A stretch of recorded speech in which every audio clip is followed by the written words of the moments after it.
It's break time here at the 6th Quality Roundtable event hosted by PV Magazine with partners DuPont at the Solar Power International Trade Show. In the first half of the event, a number of cases of poor quality were investigated, particularly in terms of modules, on the basis of materials not living up to expectations and how faults can occur on the batch level. Well, the first quality case was particularly interesting because it shows how there were modules put in the field roughly 8 years ago, certain materials were used and the IEC qualification tests were used, and they weren't adequate to predicting the long-term performance of that field. And there were significant failures due to the components of that field, namely the backsheet. And of course there were warranty complications on the back of that. Yes, there are, and that was discussed widely among the panel around two issues. One is it covered, and is it just a power warranty? And the second one is the module manufacturer even going to be around years later to collect that warranty from? Marty Rogers from NextTrack, you made the observation on the panel that quality, reliability and durability, it's about culture within a company. Just what does that actually mean?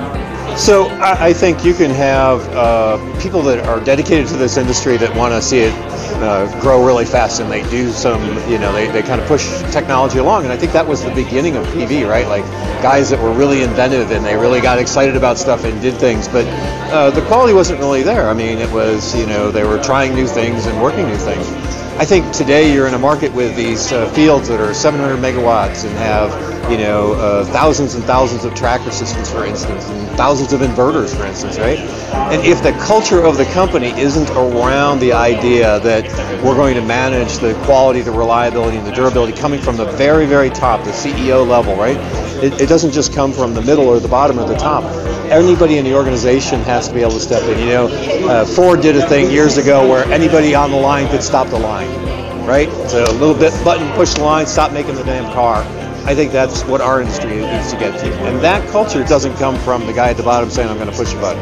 It comes from the guy at the top saying, it's okay to push the button. The second part of this year's Quality Roundtable involved a panel discussion, bringing together representatives from testing and certification bodies including TUV, UL and CFV Solar Test. There was consensus that as a young and dynamic industry, quality discussions and processes are still evolving right across the supply chain. The good news is the tools are available to ensure quality. The question is, are they being used? Yeah, I think in some cases we're using them, in other cases we could use them better. And again, what are the ground rules and what problem are you trying to solve seems to be one of the bigger issues. And we have customers that value quality and they put us through the rigors.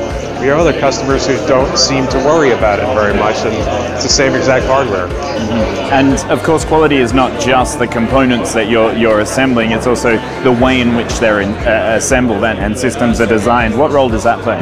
It plays a big role, obviously. So the decisions that we make on what hardware to use is, only part of the equation. How we stitch it all together, the choices we make in those components, and then ultimately the labor that's going to put it together and how good a job they're going to do and what kind of checks and balances there are, a little tension in the system to make a better system, because at the end of the day that's really what matters, is the system itself. We've seen a very rapid period of growth, or a period of rapid growth within the solar sector in the US in the last year or two, particularly last year. How would you assess the discussion of quality within the market? Yeah, I think fortunately quality is getting raised now, that people are getting away from just driving the cost down and realizing that there can be shortcuts in quality, and now that the quality is important when you want your field and you want to generate electricity for a very long period of time. And we're seeing more focus on LCOE and quality, and that's DuPont's background, and that's where we come from. Ensuring quality is a multifaceted challenge with a lot of details and a lot of moving parts. It's certainly going to evolve over time, and each market has its own unique challenges. This was the 6th Quality Roundtable event hosted by PV Magazine. My name is Jonathan Gifford, Editor-at-Large.